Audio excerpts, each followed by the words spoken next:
અને હવે સમાચાર વિસ્તારથી જોઈએ તો અમદાવાદ શહેરમાં ધોધમાર વરસાદની શરૂઆત થઈ છે। અમદાવાદના અલગ અલગ વિસ્તારોમાં અત્યારે વરસાદ વરસી રહ્યો છે। સેટેલાઇટ બોડકદેવ વસ્ત્રાપુરમાં વરસાદ નોંધાયો તો આ સાથે જ ઘાટલોડિયા એસજી હાઈવે થલતેજમાં પણ વરસાદ વરસ્યો। ડ્રાઇવિંગ રોડ ગુરુકુળ મેમનગરમાં વરસાદ નોંધાયો છે તો શિવરંજની માનસી સર્કલ જજીસ બંગલો રોડ ગોતા પકવાન સિંધુ ભવન વિસ્તારમાં પણ વરસાદ વરસી રહ્યો છે। વેજલપુર અને ઇસ્કોન 4 રસ્તા સાથે જ જોધપુરમાં પણ વરસાદી માહોલ આજે જોવા મળ્યો છે।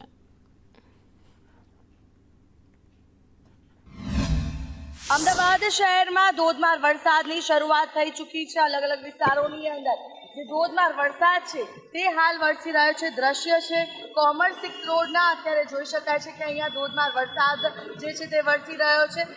અલગ અલગ વિસ્તારની જો વાત કરવામાં આવે તો અમદાવાદ પશ્ચિમના વિજય 4 રસ્તા helmet cross road Vastrapur lake Andhjan Mandal university વિસ્તાર એસજી હાઈવે બોડકદેવ સિંધુ ભવન સહિતના તમામ વિસ્તારોની અંદર અત્યારે હાલ વરસાદની શરૂઆત છે તે થઈ ચૂકી છે। અમદાવાદમાં આજના દિવસે ભારે વરસાદનું યલો એલર્ટ પણ આપવામાં આવ્યું છે ત્યારે વરસાદની જે શરૂઆત છે તે અલગ અલગ વિસ્તારમાં થતી જોવા મળી રહી છે। ત્યારે જે રીતે જે આ વરસાદ છે અલગ અલગ વિસ્તારમાં જોવા મળી રહ્યો છે। અમદાવાદ પૂર્વના પણ કેટલાક વિસ્તારોમાં હાલ વરસાદી માહોલ જે છે તે છવાયેલો છે તો કેટલાક વિસ્તારોમાં વરસાદની શરૂઆત પણ થઈ ચૂકી છે। ત્યારે આજના દિવસે અમદાવાદમાં આ જ પ્રકારનો માહોલ રહી શકે તેવી પણ આગાહી હવામાન વિભાગ દ્વારા કરવામાં આવી છે।